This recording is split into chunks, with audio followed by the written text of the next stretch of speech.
Hello friends, welcome to the success Kendra. Friends देखिए, आज इस सेशन में हम लोग 71 बीपीएससी पीटी 2025 के लिए घटना चक्र 2025 न्यू बुक से, यहाँ पर आप देख भी सकते हैं, इस बुक में 38वीं बीपीएससी से लेकर के 17वीं बीपीएससी री एग्ज़ाम तक के सभी प्रश्न दिए गए हैं। तो देखिए, आज हम लोग जो है 71वीं बीपीएससी पीटी 2025 के लिए घटना चक्र बुक 2025 से बिहार ज्योग्राफी यानी कि बिहार के भूगोल से जितने भी प्रश्न 38वीं बीपीएससी से लेकर के 17वीं बीपीएससी री एग्ज़ाम तक पूछे गए हैं, उन सभी प्रश्नों को आज हम लोग एक ही सेशन में, एक ही वीडियो में कवर करेंगे। बड़ा ही इंपॉर्टेंट सेशन है, इसको ध्यानपूर्वक आप पूरा देखिएगा। और इसी तरह से पहले मैंने आपको बिहार का इतिहास यानी कि 71 बीपीएससी पीटी 2025 घटना चक्र बिहार हिस्ट्री मैंने आपको कवर कराया हुआ है। तो जिन्होंने नहीं देखा है जाकर के देख लीजिएगा, लिंक डिस्क्रिप्शन बॉक्स में आपको मिल जाएगा। तो चलिए फ्रेंड्स, बिना देरी किए हुए सेशन आज की स्टार्ट करते हैं। एक बार सभी लोग प्लीज़ पहले सेशन को लाइक कर दीजिए, और जब इसको कंप्लीट देख लीजिएगा, पूरा देख लीजिएगा, तो कम से कम एक ग्रुप में फ्रेंड्स इसको ज़रूर ही शेयर कर दीजिएगा। तो चलिए अब हम लोग स्टार्ट करते हैं आज का सेशन। तो फ्रेंड्स देखिए, जैसे मैंने आपको बताया है कि आज हम लोग 71 बीपीएससी पीटी 2025 के लिए घटना चक्र न्यू बुक 2025 से बिहार ज्योग्राफी के जितने भी प्रश्न 38वीं बीपीएससी से लेकर के 17वीं बीपीएससी री एग्ज़ाम तक पूछे गए हैं, उन सभी प्रश्नों को आज हम लोग एक ही सेशन में डिस्कस करेंगे। यानी कि 71वीं बीपीएससी प्री 2025 के लिए घटना चक्र न्यू बुक 2025 से बिहार ज्योग्राफी से, बिहार के भूगोल से संबंधित जितने भी प्रश्न 38वीं बीपीएससी से लेकर के 17वीं बीपीएससी री एग्ज़ाम तक पूछे गए हैं, उन सारे प्रश्नों को आज हम लोग एक ही सेशन में कंप्लीट कर लेंगे। बड़ा ही इंपॉर्टेंट सेशन होगा, इसको आप ध्यानपूर्वक पूरा जरूर देखिएगा। फ्रेंड्स यहाँ पर आप देख भी सकते हैं बिहार राज्य संबंधित प्रश्न, भौगोलिक परिदृश्य। और देखिए फ्रेंड्स, प्रत्येक प्रश्न के नीचे यहाँ पर आपको लिखा मिल जाएगा कि ये प्रश्न जो है किस वर्ष बीपीएससी ने पूछा है। आप देख सकते हैं ये 17वीं बीपीएससी का प्रश्न है। चलिए प्रश्न पढ़ेंगे कि बिहार राज्य जल विद्युत शक्ति निगम की स्थापना निम्नलिखित में से किस वर्ष में की गई थी। बिहार राज्य जल विद्युत शक्ति निगम की स्थापना पूछा जा रहा है कि किस वर्ष में की गई थी। तो फ्रेंड्स देखिए, इसकी स्थापना किया गया था 1982 में। तो यहाँ पर option number B right answer हो जाएगा। चलिए उसके बाद देखिएगा, अगला प्रश्न पूछा गया है कि भारत की जनगणना 2011 के अनुसार बिहार में लिंग अनुपात क्या है। 2011 की जनगणना के अनुसार पूछा जा रहा है कि बिहार में लिंगानुपात क्या है। तो देखिए, बिहार में लिंगानुपात जो है आपको ध्यान रखना है, ये 918 है। अगर वहीं आपसे शिशु लिंगानुपात पूछा जाता तो शिशु लिंगानुपात जो है बिहार का 935 है। इससे भी आप ध्यान रखिएगा, ये दोनों प्रश्न काफ़ी इंपॉर्टेंट है। और इसी प्रकार से मैंने आपको 71 बीपीएससी पीटी 2025 के लिए घटना चक्र बिहार हिस्ट्री मैंने कवर कराया हुआ है, बिहार का इतिहास। तो अगर आपने नहीं देखा है तो इस सेशन को देखने के बाद जाकर के उसको ज़रूर देख लीजिएगा। और पूरा मैं नया घटना चक्र वाला बुक 71 बीपीएससी पीटी के लिए मैं आपको इसी प्रकार से सब्जेक्ट वाइज कंप्लीट करवा दूंगा। चलिए उसके बाद देख लीजिएगा कि मुंगेर पहाड़ी क्षेत्र निम्नलिखित भौतिक प्रदेशों में से किसका एक भाग है। देख लीजिए, ये भी प्रश्न जो है ये 17वीं बीपीएससी प्री 2024 में पूछा गया है। चलिए बताइए, मुंगेर पहाड़ी क्षेत्र निम्नलिखित भौतिक प्रदेशों में से किसका एक भाग है। तो फ्रेंड्स देखिए, ये दक्षिण का पहाड़ी भाग है।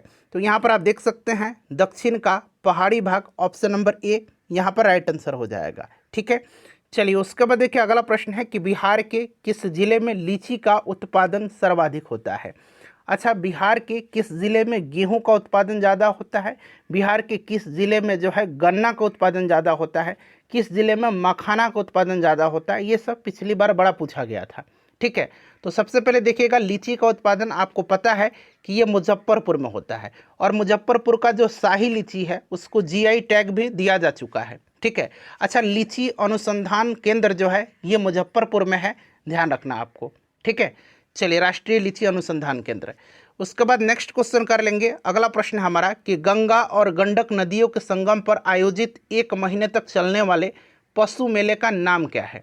अच्छा, ध्यान रखना, ये जो पशु मेला लगता है, पहले इसका नाम मैं आपको बता देता हूँ। इसका नाम है आपका सोनपुर मेला। अच्छा, इसको एक अन्य और नाम से जाना जाता है, हरिहर क्षेत्र का मेला। इसको हरिहर क्षेत्र के मेले के नाम से भी जाना जाता है, हरिहर क्षेत्र का मेला। ठीक है ना, और ये लगता है कहाँ, तो गंगा और गंडक नदी के संगम पर। इसे आप जरूर याद रखिएगा। ठीक है, चलिए उसके बाद देख लीजिए अगला प्रश्न है कि 2011 की जनगणना में बिहार के निम्नलिखित जिलों में से किसमें अनुसूचित जनजाति जनसंख्या का प्रतिशत सर्वाधिक था। आप देख सकते हैं कि बिहार की जनगणना 2011 से फ्रीक्वेंटली प्रश्न पूछे गए हैं, तो मैं आपको बिहार का जनगणना निश्चित रूप से कंप्लीट करवाऊंगा। ठीक है, चलिए तो यहाँ पर देखिए इसका राइट आंसर क्या हो जाएगा। तो फ्रेंड्स देखिए इसका जो राइट आंसर हो जाएगा वो आपका हो जाएगा कटिहार में। ठीक है ना, कटिहार में। और जो मैं आंसर बता रहा हूँ आपको वो बीपीएससी ने आंसर दिया हुआ है फाइनल आंसर की में। ठीक है, चलिए उसके बाद देख लीजिएगा कि बिहार के किस जिले में गेहूं का उत्पादन सर्वाधिक होता है। आप देख सकते हैं लगातार 17वीं बीपीएससी का प्रश्न चल रहा है, तो पहले मैं आपको 17वीं बीपीएससी में जो प्रश्न पूछे गए हैं 17वीं बीपीएससी और जो री एग्जाम हुआ था 17वीं बीपीएससी का, उसमें जो प्रश्न पूछे गए पहले मैं आपको उनको कंप्लीट करवा दे रहा हूँ। ठीक है ना, और पूरा प्रश्न इसमें इंक्लूड है, आप निश्चिंत रहिएगा। तो देखिए गेहूँ का उत्पादन और धान का उत्पादन सबसे ज़्यादा जो होता है ये रोहतास में होता है। गन्ना का उत्पादन सबसे ज़्यादा पश्चिम चंपारण जिला में होता है। ठीक है, चलिए उसके बाद देख लीजिएगा अगला प्रश्न है कि बिहार में किसका भारत में वार्षिक उत्पादन का 71% हिस्सा पैदा होता है। तो फ्रेंड्स ये किसका होता है, तो आपको ध्यान रखना है फ्रेंड्स, ये होता है आपका यहाँ पर देख सकते हैं लीची का। ठीक है ना, और लीची का सर्वाधिक उत्पादन मुजफ्फरपुर में होता है, अभी हमने देखा भी है। चलिए उसके बाद देखिएगा कि बिहार राज्य ने पहली बार ग्रीन बजट कब पेश किया था। अब देखिए इसमें ग्रीन शब्द लगा हुआ है ना, ठीक है, हरित बजट, इसलिए मैंने यहाँ पर इसको रखा हुआ है। तो देखिए हरित बजट यानी कि ग्रीन बजट जो है ये पेश किया था 2020-21 में, वित्तीय वर्ष 2020-21 में। ठीक है, उसके बाद देखिए बिहार के किस जिले में मखाना का उत्पादन सबसे अधिक होता है। मखाना का उत्पादन सबसे ज़्यादा कहाँ पर होता है, तो अगर हम ऑप्शन से चलेंगे तो आप देख सकते हैं यहाँ पर मधुबनी दिया गया है। ठीक है, 17वीं बीपीएससी री एग्जाम का ये प्रश्न है। ठीक है, मधुबनी करेक्ट आंसर हो जाएगा। ठीक है फ्रेंड्स, चलिए दरभंगा में भी होता है मखाना का उत्पादन, तो हो सकता है ऑप्शन में दरभंगा भी दे दिया जाए, तो इसे भी आप ध्यान रखिएगा। उसके बाद देखिए ये प्रश्न तो बार बार बीपीएससी पूछता है कि कौन सी नदी बिहार का शोक के रूप में जानी जाती है। अब देखिए ये जो नया वाला घटना चक्र बुक दिया गया है ना, इसमें जो प्रश्न इंक्लूड नहीं थे बिहार स्पेशल के, जो 17वीं बीपीएससी में पूछे गए थे, उनको मैंने यहाँ पर इंक्लूड कर दिया है। तो एक भी प्रश्न आपका नहीं छूटने वाला है, आप निश्चिंत रहिएगा। देखिए जो बुक में दिया था वो तो मैंने आपको यहाँ पर करवा ही दिया, जो बुक में नहीं दिया गया है, जो 17वीं बीपीएससी में पूछा गया था, उसको मैंने यहाँ पर इंक्लूड किया हुआ है। तो देखिए किस नदी को बिहार का शोक कहा जाता है, तो कोसी नदी को कहा जाता है। ठीक है ना, कोसी नदी कुर्सेला में आकर के गंगा में मिलती है, इसे भी आप ध्यान रखिएगा। ठीक है, कटिहार में। उसके बाद देखिएगा कि बिहार के किस जिले में विश्व प्रसिद्ध चित्रांकन, देखिए ध्यान से पढ़िएगा, बहुत ही आसान प्रश्न है। बिहार के किस जिले में विश्व प्रसिद्ध चित्रांकन यानी कि पेंटिंग मिलता है। कौन सा जिला है जहाँ पर जो है विश्व प्रसिद्ध पेंटिंग है, तो आपको पता है मधुबनी पेंटिंग काफ़ी फेमस है, तो यहाँ पर देखिए option D Madhubani correct answer हो जाएगा। 17वीं बीपीएससी री एग्जाम में पूछा गया है। अच्छा, सोन नदी का उत्पत्ति स्थल जो है अमरकंटक कहाँ स्थित है, तो ध्यान रखिएगा सोन नदी जो है ये मध्य प्रदेश के अमरकंटक के पास मैकाल पर्वतमाला से निकलती है, मैकाल पर्वतमाला से। तो यहाँ पर देखिए मैकाल श्रेणी राइट आंसर हो जाएगा। क्लियर, चलिए उसके बाद देख लीजिएगा अगला प्रश्न पूछा गया है कि निम्नलिखित अपवाह प्रणालियों में से देखिए किससे बिहार की भूमि अपवाहित होती है। अब सारा ऑप्शन आपको दिख रहा है ना, निम्नलिखित अपवाह प्रणालियों में से किससे बिहार की भूमि अपवाहित होती है। तो इसमें से देखिए कौन सी नदी बिहार में है, तो आप देख सकते हैं यहाँ पर आपका घाघरा नदी दिया गया है। ठीक है ना, घाघरा राइट आंसर हो जाएगा। और घाघरा नदी जो है ये गंगा में आकर के कहाँ पर मिलती है, ये प्रश्न भी पूछा जाता है। तो ये रेबिलगंज में आकर के, छपरा में रेबिलगंज, याद रखिएगा रेबिलगंज में आकर के ये गंगा में मिलती है। ठीक है, चलिए उसके बाद देख लीजिएगा ये प्रश्न तो बीपीएससी का फेवरेट प्रश्न है भाई। कोसी मैदान की समुद्र तल से औसत ऊंचाई क्या है, ये 69वीं बीपीएससी में भी पूछा गया था, आप देखेंगे आगे मिलेगा। और देखिए यहाँ पर 70वीं बीपीएससी में भी री एग्जाम में पूछा गया है कोसी मैदान की समुद्र तल से औसत ऊंचाई, तो फ्रेंड्स ये 30 मीटर है। ठीक है, 30 मीटर राइट आंसर हो जाएगा। चलिए उसके बाद देखिए ये सूची दिया गया है और मिलान करना है।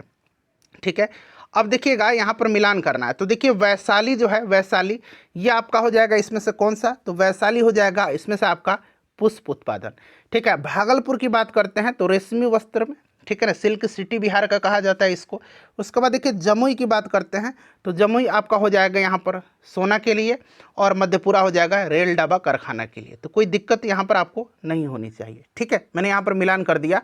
अब देखिए यहाँ पर इसका जो राइट आंसर हो जाएगा वो मैं आप बता देता हूँ। ये देखिए 70वीं बीपीएससी में पूछा गया है, इसका राइट आंसर 4123 हो जाएगा, 4123। तो फ्रेंड्स देखिए ये 70वीं बीपीएससी में जो प्रश्न पूछे गए थे उनको मैंने आपको कवर कराया हुआ है, ध्यान रखिएगा इस तरह का प्रश्न पूछा जा रहा है। चलिए आगे देखिए, अगला प्रश्न कर लेंगे अब हम लोग कि बिहार में बरौनी रिफाइनरी किसके सहयोग से बनाया गया था। बरौनी तेल शोधक कारखाना जो है ये किस जिला में पड़ता है, बेगूसराय में पड़ता है। जिला का नाम याद रखिएगा, 1964 में 1964 में इसको स्थापित किया गया था, और इसको किसके सहयोग से स्थापित किया गया था, तो फ्रेंड्स ये आपके सोवियत संघ, वर्तमान में अगर बात करें तो रूस के सहयोग से, ठीक है ना। तो यहाँ पर देखिए सोवियत रूस दिया गया है, ऑप्शन सी यहाँ पर राइट आंसर इसका हो जाएगा। उसके बाद देखिएगा कि निम्नलिखित में से कौन सा जोड़ा जो है बिहार के दक्षिण गंगा क्षेत्र से मेल नहीं खाता है, कि निम्नलिखित में से कौन सा जोड़ा बिहार के दक्षिण गंगा क्षेत्र से मेल नहीं खाता है, दक्षिण गंगा क्षेत्र से, बताइए। तो देखिए बिहार में गंगा का मैदान उत्तर में नेपाल से लेकर के दक्षिण में छोटा नागपुर पठार तक फैला है। यह बिहार के कुल भौगोलिक क्षेत्र का लगभग आधा हिस्सा है। पटना, मुंगेर, गया और अरवल जिले बिहार के दक्षिण गंगा क्षेत्र में आते हैं, जबकि वैशाली जो है यहाँ पर आप देख सकते हैं पटना वैशाली, ठीक है ना, यह आपका आता है उत्तरी गंगा क्षेत्र में। तो यहाँ पर दक्षिण गंगा क्षेत्र में मेल नहीं खाता है, तो ऑप्शन सी यहाँ पर राइट आंसर इसका हो जाएगा। चलिए फ्रेंड्स नेक्स्ट क्वेश्चन है कि बिहार के निम्नलिखित में से किस जिले में सोना पाया जाता है। बिहार के निम्नलिखित में से किस जिले में सोना पाया जाता है, बताइए इसका करेक्ट आंसर क्या होगा। तो सोना आपको पता है जमुई में पाया जाता है, ठीक है ना, जमुई यहाँ पर राइट आंसर हो जाएगा। और जमुई में ही बिहार के नागी नकटी पक्षी अभ्यारण्य है, नागी नकटी पक्षी अभ्यारण्य है जमुई में, इसे याद रखिएगा, ठीक है ना। चलिए नेक्स्ट क्वेश्चन कर लेंगे। अगला प्रश्न है कि त्रिवेणी नहर का निर्माण निम्नलिखित में से किस नदी पर किया गया है। देखिए त्रिवेणी नहर का निर्माण जो है यह किस नदी पर किया गया है, बताइए फ्रेंड्स इसका राइट आंसर क्या होगा। तो ये गंडक नदी पर किया गया है, ठीक है ना, गंडक यहाँ पर राइट आंसर हो जाएगा। गंडक नदी पर त्रिवेणी नहर का निर्माण किया गया है, ठीक है ना, इस चीज़ को आप ध्यान रखिएगा, इंपॉर्टेंट है, पश्चिम चंपारण जिला में, ठीक है ना, त्रिवेणी नामक स्थान से जो है। चलिए उसके बाद नेक्स्ट क्वेश्चन है कि कोसी मैदान की माध्य समुद्र तल से औसत ऊंचाई है, बताइए कोसी मैदान की माध्य समुद्र तल से औसत ऊंचाई है। चलिए, और कोसी को आपको पता है बिहार का शोक कहा जाता है। यह क्षेत्र जो होता है कोसी का क्षेत्र और उसकी सहायक नदियों के द्वारा निर्मित बाढ़ की स्थिति यहाँ पर जो है सामना करना पड़ता है लोगों को। और अगर बात करते तो औसत ऊंचाई समुद्र तल से 30 मीटर है, तो यहाँ पर देखिए ऑप्शन ए यहाँ पर राइट आंसर इसका हो जाएगा, ठीक है। और कोसी का मैदान मध्य गंगा के मैदान में स्थित है। चलिए उसके बाद नेक्स्ट क्वेश्चन करेंगे कि बिहार का प्रसिद्ध पशु मेला कार्तिक पूर्णिमा में आयोजित होता है, कहाँ पर।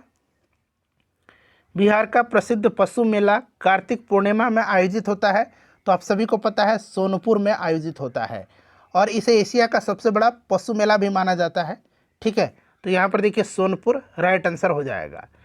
चलिए उसके बाद देखिए दक्षिण बिहार में प्रचलित परंपरागत जल संरक्षण सिंचाई पद्धति कहलाती है।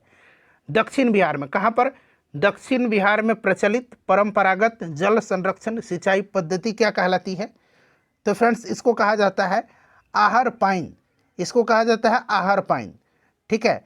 इसमें जल संसाधनों के प्रबंधन के हेतु प्रतिधारणा तालाबों एवं जो नहर है इनका प्रयोग किया जाता है, आहर पाइन। देखिए थॉर्नवेट की योजना अनुसार पूर्वी बिहार की जलवायु किस प्रकार की, थॉर्नवेट की जो योजना है उसके अनुसार पूर्वी बिहार की जलवायु किस प्रकार की है, तो C2 प्रकार की है। C2 जो जलवायु है, C2 जलवायु नमी युक्त उपाद्र जलवायु है, C2 यहाँ पर राइट आंसर इसका होगा। चलिए फ्रेंड्स उसके बाद देखिए मोटा अनाज को चमत्कारिक अनाज और भविष्य की फसल कहा जाता है, क्यों, बताइए मोटा अनाज को चमत्कारिक अनाज और भविष्य की फसल कहा जाता है क्यों, राइट आंसर इसका क्या होगा, तो सूखी सहिष्णु फसल, बीपीएससी ने इसका आंसर दिया हुआ है, ठीक है। मोटे अनाज को चमत्कारिक अनाज और भविष्य का अनाज कहा जाता है क्योंकि ये पोषक तत्वों से युक्त होते हैं और इसमें सूखा, सहिष्णु, प्रकाश असंवेदनशीलता और जलवायु परिवर्तन के प्रति अनुकूलता पाई जाती है, इसीलिए। ठीक है ना। चलिए उसके बाद नेक्स्ट क्वेश्चन है कि निम्न में से किस स्थान पर कोसी नदी गंगा नदी से मिलती है। कोसी नदी गंगा नदी से मिलती है। तो देखिए कोसी नदी जो है ये बिहार राज्य के कटिहार जिले के कुर्सेला में गंगा नदी से मिलती है और इसे सप्तकोशी के नाम से भी जाना जाता है। इस चीज़ को भी याद रखिएगा, कुर्सेला कटिहार में। ठीक है ना। चलिए उसके बाद देखिएगा कि विक्रमशिला गांगेय डॉल्फिन अभयारण्य बिहार के किस जिले में स्थित है। विक्रमशिला गांगेय डॉल्फिन अभयारण्य बिहार के किस जिले में स्थित है। चलिए बताएंगे इसका राइट आंसर क्या होगा। सभी लोग आंसर कमेंट करते चलिए। विक्रमशिला गांगेय डॉल्फिन अभयारण्य बिहार के भागलपुर में है। कहाँ पर है? भागलपुर में है। ऑप्शन नंबर यहाँ पर ए राइट आंसर इसका हो जाएगा। उसके बाद देखिए बिहार की भूमि निम्नलिखित में से किस नदी प्रणाली से अपवाहित है। बिहार की भूमि निम्नलिखित में से किस नदी प्रणाली से अपवाहित है, बताइए। तो देखिए बिहार की भूमि गंगा नदी प्रणाली से अपवाहित है। गंगा नदी बिहार की भूमि को दो भागों में विभाजित करती है, उत्तरी बिहार और दक्षिणी बिहार। बिहार की अन्य प्रमुख नदी गंगा नदी में आकर के मिल जाती हैं और यह नदी बिहार के मध्य भाग में पश्चिम से पूर्व की ओर प्रवाहित होती हैं। चलिए तो राइट आंसर यहाँ पर गंगा करेक्ट आंसर इसका हो जाएगा। चलिए उसके बाद देखिएगा कि बिहार में बल सुंदरी, ताल, करैल और बलथर पद निम्नलिखित में से किसके लिए प्रयुक्त होते हैं। तो देखिए ये जो बाल सुंदरी है, ताल है, करैल है, बलथर है, ये बिहार में एक प्रकार की क्या है, ये मिट्टियाँ हैं। बिहार में ये मिट्टी हैं, इस चीज़ को आप याद रखिएगा, काफ़ी इम्पॉर्टेंट है। ठीक है। तो यहाँ पर देखिए मिट्टी राइट आंसर होगा इसका। चलिए उसके बाद देखिए कहलगांव, कांटी, बाढ़ एवं नवीनगर निम्नलिखित में से किसके केंद्र हैं। कहलगांव, कांटी, बाढ़ एवं नवीनगर निम्नलिखित में से किसके केंद्र हैं। तो आप सभी को पता है कहलगांव जो है भागलपुर में पड़ता है, कांटी मुजफ्फरपुर में, बाढ़ पटना में, नवीनगर औरंगाबाद में। यहाँ पर जो है ताप विद्युत शक्ति केंद्र हैं। ठीक है ना, ताप विद्युत शक्ति केंद्र हैं यहाँ पर, आप सभी को पता है। ठीक है। चलिए उसके बाद नेक्स्ट क्वेश्चन है हमारा कि बिहार के निम्नलिखित में से कौन जो है वस्त्र उद्योग का केंद्र है। वस्त्र उद्योग का केंद्र यहाँ पर पूछा जा रहा है, बताइए। अच्छा सिल्क वस्त्र उद्योग पूछता तब भागलपुर आप लगा सकते थे, क्योंकि भागलपुर को बिहार का सिल्क सिटी कहा जाता है, लेकिन केवल यहाँ पर वस्त्र उद्योग पूछ रहा है। तो बिहार में वस्त्र उद्योग के प्रमुख केंद्र भागलपुर में भी है और गया में भी है। ठीक है ना। गया जिला स्थित मानपुर क्षेत्र सूती वस्त्र उद्योग का भी एक प्रमुख केंद्र है। क्लियर। और बिहार में वस्त्र उद्योग के अंतर्गत हथकरघा, रेशम एवं जूट उद्योग सम्मिलित है। इस प्रकार से अगर आंसर इसका देखा जाए तो 100 से अधिक इसका आंसर होना चाहिए। ठीक है ना, इस चीज़ को आप याद रखिएगा। चलिए उसके बाद नेक्स्ट क्वेश्चन है हमारा कि बिहार के निम्न हिस्सों में से कौन सा हिस्सा भूतात्विक दृष्टि से अपेक्षाकृत पुराना है। बिहार के निम्नलिखित हिस्सों में से कौन सा हिस्सा भूतात्विक दृष्टि से अपेक्षाकृत पुराना है। तो देखिए यहाँ पर अगर हम बात करते हैं तो राइट आंसर खड़गपुर की पहाड़ियाँ होगा। खड़गपुर की पहाड़ियाँ धारवाड़ क्रम की है, याद रखिएगा। खड़गपुर की पहाड़ियाँ धारवाड़ क्रम की है, जबकि रोहतास का जो पठार है ये विंध्यन क्रम का है। ठीक है ना, रोहतास का पठार विंध्यन क्रम का है। और यहाँ पर देखिए उत्तर पश्चिम पहाड़ियाँ ये शिवालिक हिमालय का भाग है जो कि तृतीय क्रम की है। और उत्तर गंगा मैदान जो है ये आपका सबसे नवीनतम है। तो इसमें से पूछा गया है भूतात्विक दृष्टि से अपेक्षाकृत पुराना, तो ये खड़गपुर की पहाड़ियाँ हैं। ठीक है। चलिए फ्रेंड्स उसके बाद देखिए निम्नलिखित में से कौन सा जिला धारवाड़ भूस्तरीय रचना वाला नहीं। तो देखिए इसमें से पूछा गया है कि कौन सा जिला धारवाड़ भूस्तरीय रचना वाला नहीं है। देखिए नहीं पूछा गया, इस चीज़ को ध्यान रखिएगा। तो देखिए फ्रेंड्स इसमें से आपका अगर हम बात करें तो बिहार में धारवाड़ भूस्तरीय रचना वाले जिले दक्षिण पूर्व बिहार में आते हैं, जबकि रोहतास दक्षिण पश्चिम बिहार का भाग है, इसीलिए यहाँ पर इसका आंसर रोहतास होगा। रोहतास क्षेत्र में विंध्यन क्रम की चट्टानें पाई जाती हैं।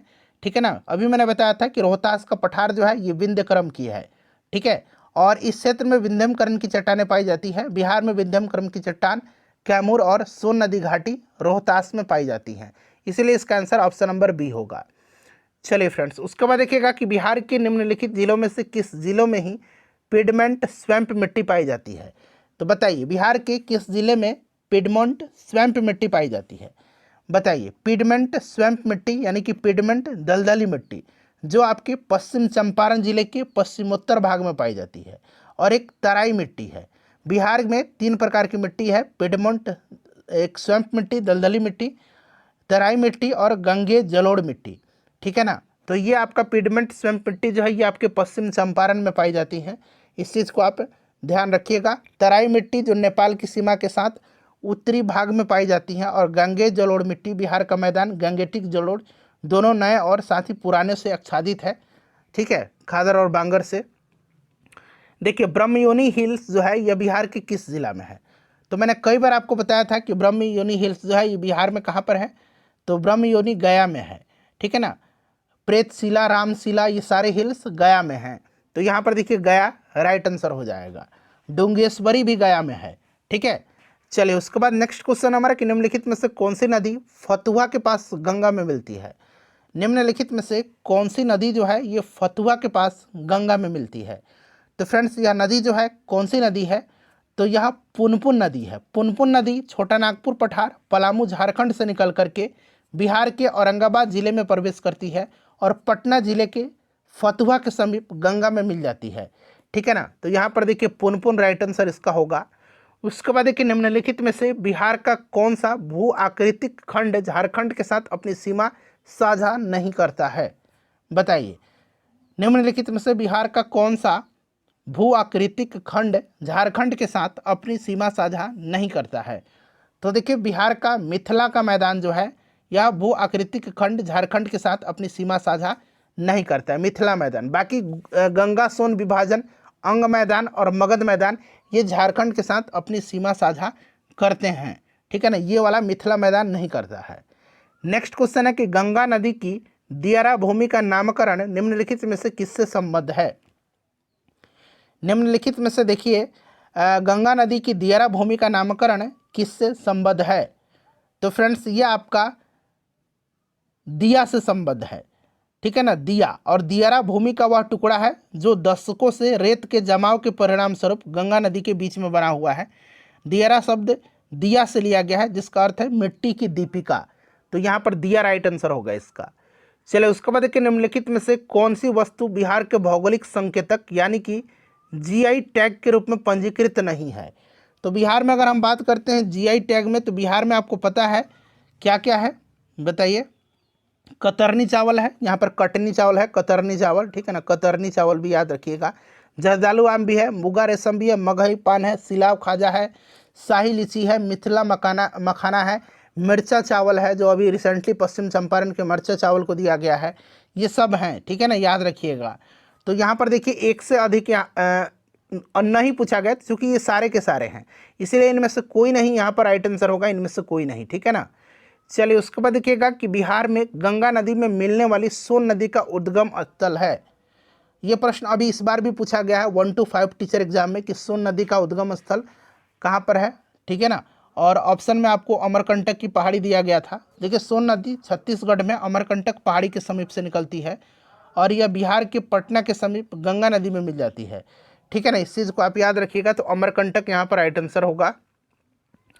देखिए बिहार के निम्न प्रशासनिक विभागीय जोड़ों में से किस जोड़े से गंगा नदी नहीं बहती है? प्रशासनिक विभागीय जोड़े पूछा गया है। देखिए अगर हम बात करते हैं तो गंगा नदी अपने यात्रा के क्रम में बक्सर, भोजपुर, सारण, पटना, वैशाली, समस्तीपुर, बेगूसराय, खगड़िया, मुंगेर, भागलपुर, कटिहार इन सब जिलों से होकर के बहती है। और आप देखेंगे तो कोसी और मगध का जो क्षेत्र है ना वहाँ से ये नहीं बहती है, कोसी और मगध क्षेत्र से, ठीक है ना। इस चीज़ को आप याद रखिएगा। चलिए उसके बाद नेक्स्ट क्वेश्चन हमारा कि बिहार राज्य में गंगा के किनारे स्थित झीलों की संख्या कितनी है? तो बिहार राज्य में गंगा के किनारे स्थित जो जिले हैं ये कितने हैं, यानी कि बिहार राज्य में कितने जिले गंगा नदी के तट पर अवस्थित हैं? तो याद रखिएगा ये 12 जिले हैं। उंगली पर काउंट करिए 12। बिहार का भूगोल अगर आपका ठीक ठाक होगा तो आपको 12 जिले याद होंगे। सारण, बक्सर, भोजपुर, पटना, वैशाली, समस्तीपुर, बेगूसराय, लखीसराय, मुंगेर, खगड़िया, भागलपुर और कटिहार। अब कुछ लोगों को समस्तीपुर में डाउट हो जाएगा, बिल्कुल बहती है वहाँ से। बिहार का भूगोल आप ठीक से पढ़िएगा। देखिए बिहार के किस जिले में गंगा नदी सबसे लंबी है? बिहार के किस जिले में गंगा नदी सबसे लंबी है? तो सबसे लंबी जो है फ्रेंड्स ये पटना में है, ठीक है ना, पटना में। और दूसरे स्थान पर भागलपुर आता है। तो ठीक है, पटना याद रखिएगा। देखिए बिहार में प्रवाहित होने वाली निम्न नदियों में से उत्तर की ओर प्रवाहित होने वाली कौन सी नदी है? उत्तर की ओर, ठीक है ना, यानी कि उत्तर की ओर प्रवाहित हो रही है। तो इसमें से अगर हम बात करें, जो विकल्प में आप देख रहे हैं बागमती, कमला, कोसी, गंडक, इन नदियों की बात करते हैं तो ये नदियाँ उद्गम स्थल से दक्षिण दिशा की ओर प्रवाहित होती है, ठीक है ना। और ये सहायक या उपसहायक नदी के रूप में अंततः गंगा में आकर के मिल जाती हैं। सोन, पुनपुन आदि नदियाँ उद्गम स्थल से उत्तर की ओर प्रवाहित होती है। सोन, पुनपुन, तो अगर सोन, पुनपुन तो ऑप्शन में है ही नहीं, तो उपरोक्त में से कोई नहीं यहाँ राइट आंसर हो जाएगा, क्योंकि ये नदियाँ जो हैं यह उद्गम स्थल से दक्षिण की ओर प्रवाहित होती है। चलिए उसके बाद नेक्स्ट क्वेश्चन है कि बिहार का शोक किस नदी को कहा जाता है? बिहार का शोक जो है ये किस नदी को कहा जाता है? बिहार का शोक कहा जाता है कोसी नदी को, ठीक है ना, कोसी नदी को कहा जाता है। इस चीज़ को आप याद रखिएगा, कोसी नदी राइट आंसर हो जाएगा। उसके बाद देखिएगा कोपेन की जलवायु वर्गीकरण के अनुसार, कोपेन की जलवायु वर्गीकरण के अनुसार उत्तर बिहार की जलवायु किससे प्रदर्शित की जा सकती है? उत्तर बिहार की जलवायु पूछा गया है, ठीक है ना, उत्तर बिहार की जलवायु। कोपेन की जलवायु वर्गीकरण के अनुसार उत्तर बिहार की जलवायु को CWG से प्रदर्शित किया जा सकता है। CWG याद रखिएगा, ठीक है ना। चलिए फ्रेंड्स, अगला प्रश्न है कि बिहार के किस कृषि जलवायु क्षेत्र में सबसे अधिक जिले हैं? बिहार के किस कृषि जलवायु क्षेत्र में सबसे अधिक जिले हैं? बताएंगे इसका राइट आंसर क्या होगा?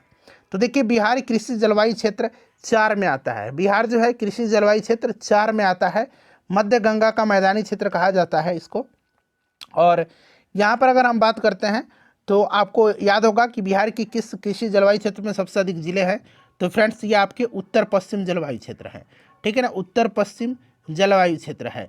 उत्तर पश्चिम जोन में कुल 12 जिले शामिल हैं, ठीक है ना, तो उत्तर पश्चिम यहाँ पर राइट आंसर इसका हो जाएगा। चलिए उसके बाद नेक्स्ट क्वेश्चन कर लेंगे हम लोग। नेक्स्ट क्वेश्चन हम लोग कर लेंगे, अगला प्रश्न है हमारा कि मुजफ्फरपुर, दरभंगा तथा चंपारण जिला में कौन सी मिट्टी अधिकांशतः पाई जाती है? मुजफ्फरपुर, दरभंगा तथा चंपारण जिलों में कौन सी मिट्टी अधिकांशतः पाई जाती है? तो फ्रेंड्स ये कौन सी मिट्टी है? तो ये नवीन जलोढ़ मिट्टी पाई जाती है, ठीक है ना। गंडक, बूढ़ी गंडक, बागमती आदि नदियों के द्वारा प्रत्येक वर्ष बाढ़ के पानी में लाए गए जो मलबा और गाद के निक्षेपण से नवीन जलोढ़ मिट्टी जो है, इसको खादर कहा जाता है, इसका निर्माण होता है, ठीक है ना। और यह मिट्टी धान, गेहूँ, पटसन, गन्ना जैसे फसलों के उत्पादन के लिए काफ़ी सहायक होती है। चलिए उसके बाद नेक्स्ट क्वेश्चन है हमारा कि बिहार का सर्वाधिक जूट उत्पादक जिला कौन सा है? बिहार का सर्वाधिक जूट उत्पादक जिला कौन सा है, बताइए। तो सबसे ज़्यादा जूट का उत्पादन पूर्णिया में होता है, ठीक है। चलिए उसके बाद देखिएगा कैमूर पठार किसके लिए प्रसिद्ध है? कैमूर पठार जो है यह किसके लिए प्रसिद्ध है? तो कैमूर का पठार जो है यह प्रसिद्ध किसके लिए है, बताइए। तो फ्रेंड्स यह चूना पत्थर के लिए फेमस है, चूना पत्थर राइट आंसर इसका हो जाएगा। चलिए निम्नलिखित झीलों में से कौन सी बिहार में स्थित है? कौन सी झील इसमें से बिहार में है? तो देखिए इसमें से बताइए कौन सी झील है। तो यहाँ पर आप देखेंगे तो अनुपम झील बिहार में स्थित है। अनुपम झील जो है ये बिहार में है और यह झील कैमूर वन्यजीव अभयारण्य की सीमा में स्थित है, ठीक है। तो यहाँ पर देखिए अनुपम झील है, याद रखिएगा, ठीक है। कांवर झील बेगूसराय में पड़ता है, इसे भी आप याद रखिएगा, कांवर झील, ठीक है।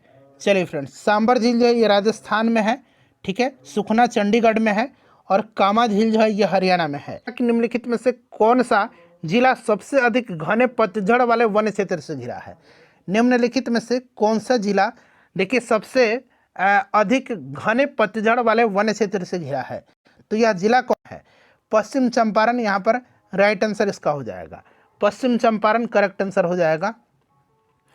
उसके बाद देखिए निम्नलिखित में से कौन सा शहर बिहार के सबसे पूर्वी भाग में स्थित है? सबसे पूर्वी भाग में कौन सा स्थित है? बिहार के सबसे पूर्वी भाग में जो स्थित जो शहर है वो कौन सा है? तो फ्रेंड्स यह कटिहार है। कटिहार के दक्षिण पश्चिम में भागलपुर और दक्षिण पूर्व में पूर्णिया स्थित है, ठीक है ना। तो यहाँ पर देखिएगा कटिहार राइट आंसर इसका होगा। उसके बाद देखिए बिहार राज्य का कुल भौगोलिक क्षेत्रफल कितना है? अभी मैंने आपको बताया था कि बिहार का कुल भौगोलिक क्षेत्रफल कितना है। फटाफट कमेंट कर दीजिए इसका आंसर, बताइए बिहार का कुल भौगोलिक क्षेत्रफल। तो 94,163 वर्ग किलोमीटर है, ठीक है ना। चलिए उसके बाद देखिएगा कि बिहार का तराई प्रदेश विस्तृत है। बिहार का तराई प्रदेश विस्तृत है, बताइए। तो मैंने बताया था आपको कि तराई प्रदेश जो है ये भारत नेपाल सीमा के समानांतर विस्तृत है, भारत नेपाल सीमा के समानांतर यह विस्तृत है, ठीक है। चलिए, और नेपाल से जो जिला लगते हैं पश्चिम चंपारण, पूर्वी चंपारण, सीतामढ़ी, मधुबनी, सुपौल, अररिया, किशनगंज, ये आगे आपको मिलेगा, ये नाम आप याद रखिएगा। ठीक है। चलिए, निम्नलिखित में से किस जिले में बिहार के एकमात्र राष्ट्रीय उद्यान स्थित है? तो अभी मैंने आपको बताया था कि यह आपके पश्चिम चंपारण में है। ठीक है ना, पश्चिम चंपारण में वाल्मीकि नेशनल पार्क है। ठीक है, याद रखिएगा, वाल्मीकि टाइगर रिजर्व भी यहीं है। सरियामन झील भी पश्चिम चंपारण में है। उदयपुर वन्य जीव अभ्यारण्य भी पश्चिम चंपारण जिला में पड़ता है। बिहार में उदयपुर है, राजस्थान वाला मत कनेक्ट करिएगा।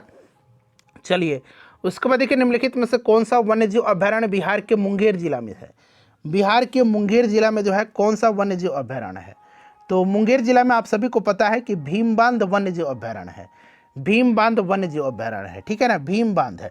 गौतम बुद्ध जो है ये कहाँ पर है? तो गया में है। राजगीर जो है ये नालंदा में है, और वाल्मीकि पश्चिम चंपारण में है।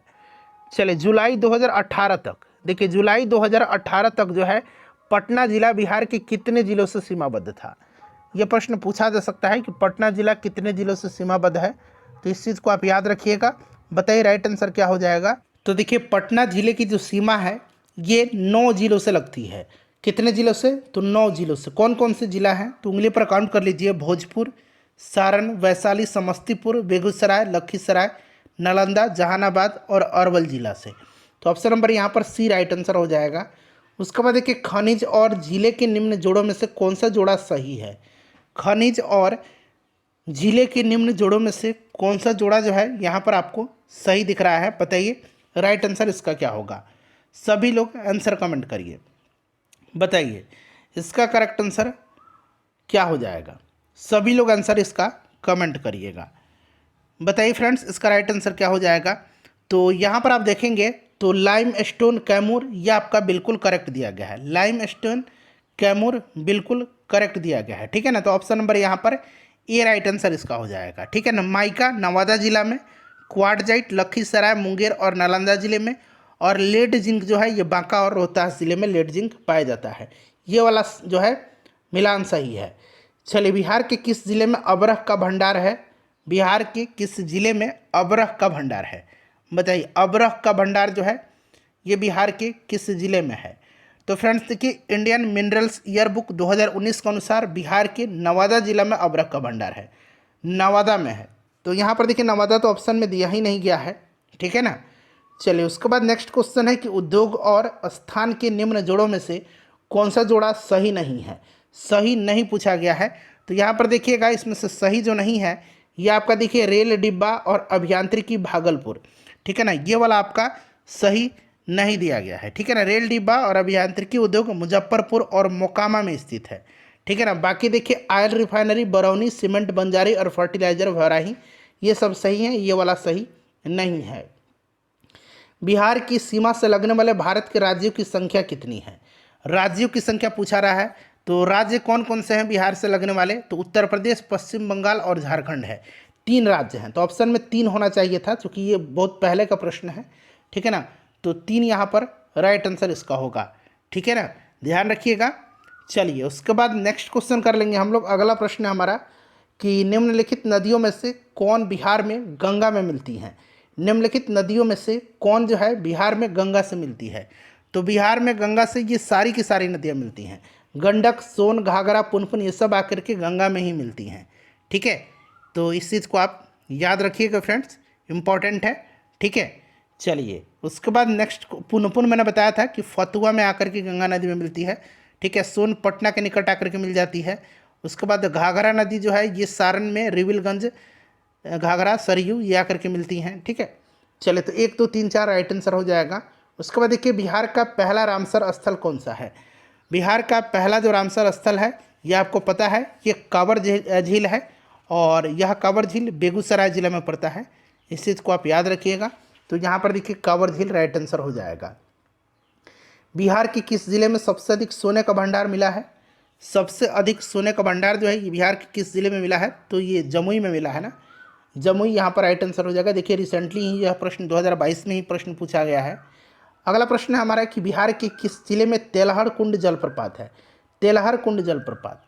ठीक है, बताइए तेलहर कुंड जो है ये कहाँ पर है फ्रेंड्स? तो ये कैमूर में है। तेलहर कुंड कैमूर में पड़ता है। ठीक है ना, चलिए उसके बाद नेक्स्ट क्वेश्चन कर लेंगे। चलिए एशिया की सबसे बड़ी और ताज़े पानी वाली गोखुर झील जो है ये बिहार की कौन सी है? एशिया की सबसे बड़ी एवं ताज़ा जल वाली गोखुर झील बिहार की कौन सी है? तो ये कांवर झील है जो कि बेगूसराय में पड़ता। हो गया कि सबसे बड़ी ताज़ा पानी वाली गोखुर झील, तो ये कांवर झील है जो कि ऑप्शन नंबर यहाँ पर आप देख सकते हैं बी में दिया गया है। ठीक है, option number B right answer इसका हो जाएगा। चलिए उसके बाद देखिएगा कि बिहार का अधिकांश क्षेत्र आच्छादित है। बिहार का अधिकांश क्षेत्र जो है यह आच्छादित है, तो ये आपके कछारी मिट्टी या फिर दोमट मिट्टी कहिए, कछारी मिट्टी या फिर दोमट मिट्टी, इसी से आच्छादित है। नेक्स्ट क्वेश्चन है हमारा कि बिहार में किस प्रकार के उद्योगों की प्रत्याशा एवं संभावनाएं हैं? बिहार में किस प्रकार की उद्योग की प्रत्याशा एवं संभावनाएं हैं? तो फ्रेंड्स ये कृषि आधारित उद्योग है। ठीक है ना, ये अभी 2018 में बीपीएससी में प्रश्न पूछा गया था, कृषि आधारित उद्योग है। निम्नलिखित में से देखिए बिहार की किस स्थान पर पहली बार चाय बागानों की स्थापना किया गया था? चाय बागानों की स्थापना कहाँ पर किया गया था सबसे पहले? बताइए राइट आंसर क्या हो जाएगा। तो देखिए चाय बागान की स्थापना जो किया गया था यह आपका किया गया था ठाकुरगंज में, किशनगंज में पड़ता है ठाकुरगंज, यहीं पर किया गया था। और किशनगंज को बिहार का दार्जिलिंग भी कहा जाता है, इस चीज़ को आप याद रख सकते हैं। चलिए उसके बाद देखिएगा कि बिहार के निम्नलिखित जिलों का आरोही दशकीय जनसंख्या वृद्धि 2001 से 11 के अनुसार सही क्रम क्या है? देखिए आरोही यानी कि बढ़ते हुए क्रम में, तो बढ़ते हुए क्रम में आपको बताना है। तो यहाँ पर अगर हम बात करते हैं विकल्प के अनुसार से, तो देखिए बढ़ते हुए सबसे ज़्यादा मधेपुरा, फिर किशनगंज, फिर सिवान, यानी कि ऑप्शन नंबर यहाँ पर बी राइट आंसर इसका हो जाएगा। ठीक है ना, ऑप्शन नंबर यहाँ पर बी राइट आंसर हो जाएगा, इस चीज़ को आप याद रखिएगा। ठीक है, और दशकीय जनसंख्या वृद्धि दर बिहार में रही थी कितनी 2001 से 2011 के बीच में? तो देखिए दशकीय जनसंख्या वृद्धि दर रहा था 25.4%। ठीक है ना, 25.4% रहा था, इस चीज़ को आप याद रखिएगा। चलिए उसके बाद देखिएगा कि बिहार में खनिज उत्पादन के संदर्भ में निम्नलिखित कथनों पर विचार कीजिए। रोहतास में पाइराइट का सर्वाधिक भंडार है। रोहतास में पाइराइट का सर्वाधिक भंडार है, ठीक है। चूना पत्थर कैमूर, मुंगेर, रोहतास जिले में पाई जाती है, सही है। जमुई जिले में सोने का भंडार पाया जाता है, सही है। कौन सा कथन सही है? तो सारे के सारे कथन है। कथन 1 भी सही है, 2 भी है और 3 भी है। तो 1, 2, 3 ऑप्शन में कहीं भी नहीं है, इसलिए ऑप्शन ई राइट आंसर हो जाएगा, उपयुक्त में से कोई नहीं। ठीक है, यहाँ पर देखिए केवल शब्द लगा हुआ है, इसलिए ऑप्शन ई इसका राइट आंसर होगा। नेक्स्ट क्वेश्चन है कि बिहार के किस जिले में सबसे अधिक नहर सिंचित क्षेत्र है? बिहार के किस जिले में सबसे ज़्यादा जो है नहर सिंचित क्षेत्र है? तो फ्रेंड्स सबसे ज़्यादा ये रोहतास में है, रोहतास में है सबसे ज़्यादा। इसके बाद पश्चिम चंपारण में है, ठीक है ना। तो यहाँ पर रोहतास राइट आंसर इसका होगा, रोहतास करेक्ट आंसर होगा। बिहार में गन्ना उत्पादन में अग्रणी जिला, तो मैंने आपको स्टार्टिंग में ही बताया था कि पश्चिम चंपारण जिला है गन्ना के उत्पादन में, शुगर केन के उत्पादन में। चलिए उसके बाद नेक्स्ट क्वेश्चन है बिहार राज्य पर्यटन विकास निगम की जो टैगलाइन है ये क्या है? बिहार राज्य पर्यटन विकास निगम की जो टैगलाइन है ये क्या है? तो फ्रेंड्स ये टैगलाइन है ब्लिसफुल बिहार। क्या है? Blissful Bihar, option number C right answer होगा। देखिए नेक्स्ट क्वेश्चन आ गया हमारा कि जनगणना 2011 के अनुसार बिहार में बाल लिंगानुपात कितना है? बाल लिंगानुपात कह सकते हैं या शिशु लिंगानुपात भी इसको कह सकते हैं। ठीक है, देखिए लिंगानुपात जो है बिहार में ये कितना है 918 है, और शिशु लिंगानुपात की अगर हम बात करते हैं तो ये आपका 935 है। तो 935 यहाँ पर आप देख सकते हैं ऑप्शन नंबर ए में दिया गया है 935। ठीक है ना, option number A right answer हो जाएगा 935। और लिंगानुपात अगर पूछेगा तो 918, इस चीज़ को भी आप जरूर ही याद रखिएगा, काफ़ी इंपॉर्टेंट है। ठीक है, चलिए उसके बाद नेक्स्ट क्वेश्चन कर लेंगे कि देश की जनसंख्या के संदर्भ में बिहार राज्य का स्थान वर्ष 2011 की जनगणना के अनुसार क्या है? तो जनसंख्या के हिसाब से अगर बात करते हैं तो बिहार का स्थान क्या है? तीसरा है। बिहार का स्थान क्या है फ्रेंड्स? बिहार का स्थान तीसरा है। ठीक है ना, तीसरा, तृतीय, इसको आप याद रखिएगा, तीसरा है। ठीक है ना, option number A right answer होगा इसका। उसके बाद देखिए बिहार में पहली चीनी मिल स्थापित की गई थी। बिहार में पहली चीनी मिल जो है यह स्थापित किया गया था सारण मढ़ौरा में। ठीक है ना, सारण जिला में मढ़ौरा में स्थापित किया गया था 1904 में। ठीक है, और यहाँ पर राइट आंसर मढ़ौरा हो जाएगा राइट आंसर। चलिए उसके बाद देखिएगा कि बिहार के किस जिले को सिल्क सिटी के नाम से जाना जाता है? बिहार के किस जिले को सिल्क सिटी के नाम से जाना जाता है। तो देखिए सिल्क सिटी के नाम से किसको जाना जाता है, तो फ्रेंड्स ये भागलपुर को सिल्क सिटी के नाम से जाना जाता है। मैंने आपको स्टार्टिंग में ही बताया था कि सिल्क सिटी के नाम से भागलपुर को जाना जाता है। चलिए, पटना महानगर पालिका में वार्डों की संख्या कितनी है? पटना महानगर पालिका में जो है वार्डों की संख्या कितनी है? इस तरह के प्रश्न जो है पूछे जा रहे हैं बीपीएससी में, ठीक है ना। अभी पूछा भी गया था कि पटना में जो है आपकी विधानसभा शायद सीट पूछा गया था, ठीक है ना। इस तरह से प्रश्न पूछे जा रहे हैं पटना से संबंधित। तो याद रखिएगा फ्रेंड्स, ये 75 है, 75 ऑप्शन में नहीं दिया गया है। देखिए, झारखंड बनाने के लिए बिहार को किस वर्ष विभाजित किया गया था? तो बिहार विभाजित कब हुआ था? 15 नवंबर सन 2000 को, ठीक है, 15 नवंबर सन 2000 को। इस चीज़ को आप याद रखिएगा, 15 नवंबर डेट सहित आप याद रखिएगा, ठीक है ना। चलिए, उसके बाद नेक्स्ट क्वेश्चन है कि सुनंदनी कार्यक्रम संबंधित है। सुनंदनी कार्यक्रम संबंधित किससे है? तो सुनंदनी कार्यक्रम संबंधित है आंगनबाड़ी कार्यकर्ताओं के लिए, ठीक है ना। तो आंगनबाड़ी कार्यकर्ताओं से इस तरह के प्रश्न में मैंने शामिल कर दिए हैं। चलिए, उसके बाद देखिए, बिहार की कुल जनसंख्या के सापेक्ष भारत की कुल जनसंख्या के सापेक्ष बिहार की जनसंख्या का प्रतिशत क्या है? बताएंगे फ्रेंड्स, बड़ा ही इंपॉर्टेंट क्वेश्चन है। बताइए इसका राइट आंसर फ्रेंड्स क्या होगा? करेक्ट आंसर इसका बताइएगा कि भारत की कुल जनसंख्या के सापेक्ष बिहार की जनसंख्या का प्रतिशत कितना है। अब देखिए, हमने तो 8.6 पढ़ा हुआ है, लेकिन अगर एडजेक्ट की बात करते हैं तो 8.58 ही इसका राइट आंसर हो जाएगा, ठीक है ना। बिल्कुल ये एडजेक्ट दिया गया है, ठीक है। इस चीज़ को आप याद रखिएगा, बिल्कुल क्या है, यही एडजेक्ट दिया गया है, ठीक है। चलिए, तो आपको 8.58 याद रखना है, इम्पॉर्टेंट है ये। चलिए फ्रेंड्स, उसके बाद नेक्स्ट क्वेश्चन कर लेंगे हम लोग कि बिहार के किस जिले में साक्षरता दर सबसे अधिक है। देखिए, साक्षरता दर की बात करते हैं अगर हम बिहार में, तो बिहार में साक्षरता दर कितना है बताइए।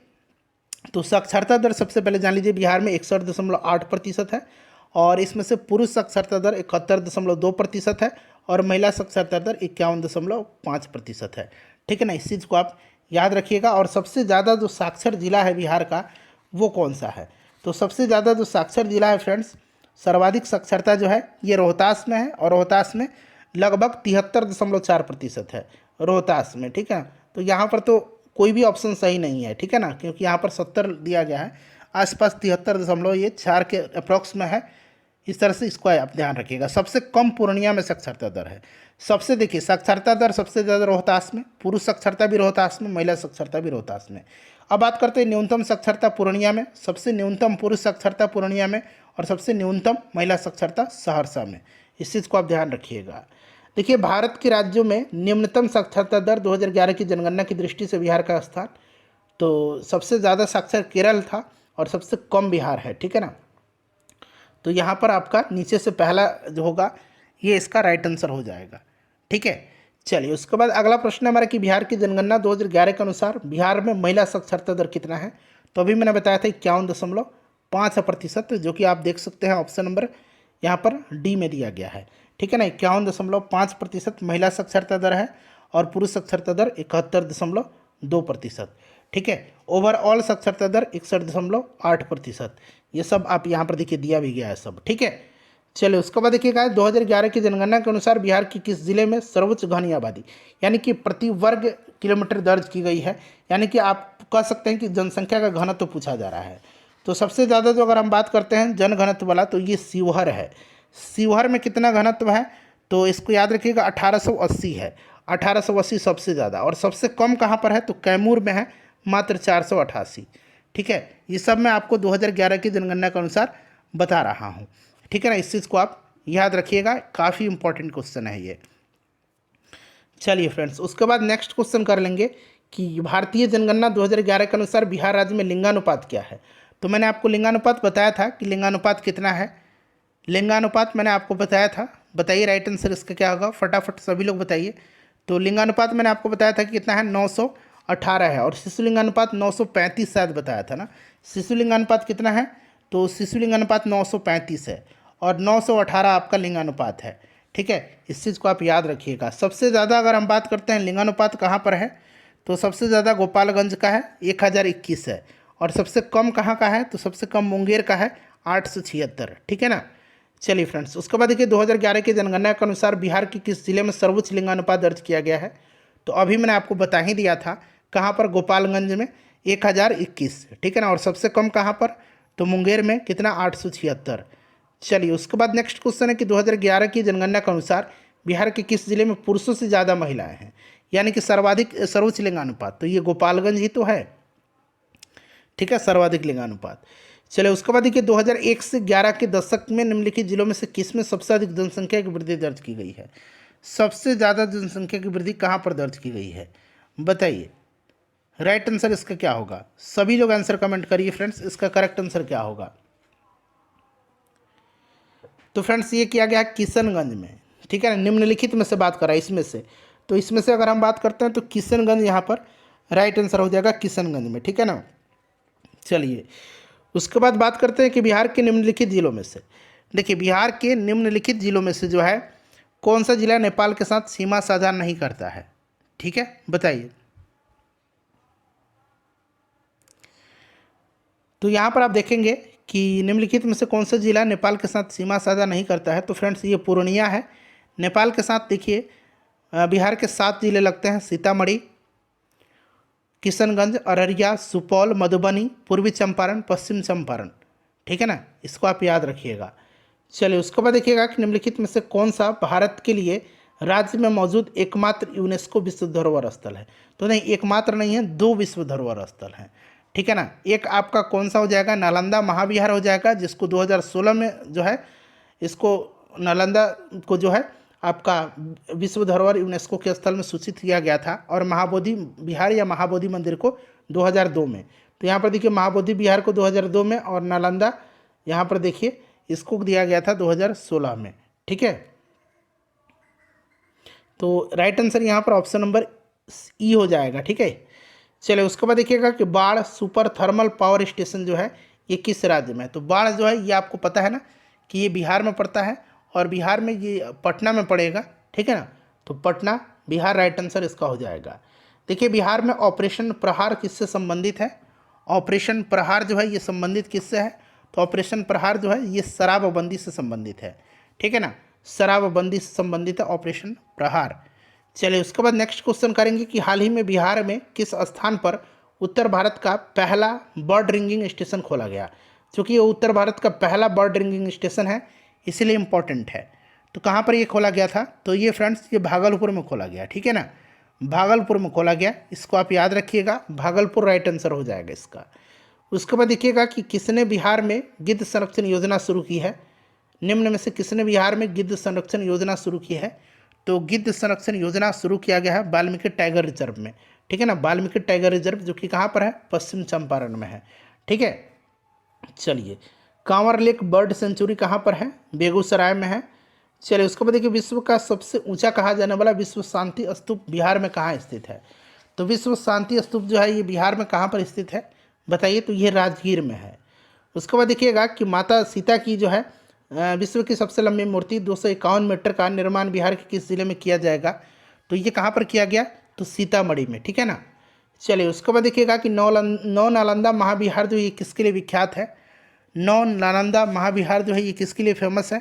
तो फ्रेंड्स यह फेमस है पाली अनुसंधान के लिए, पाली अनुसंधान के लिए ये फेमस है, नौ नालंदा महाविहार पाली अनुसंधान संस्थान के लिए, ठीक है ना।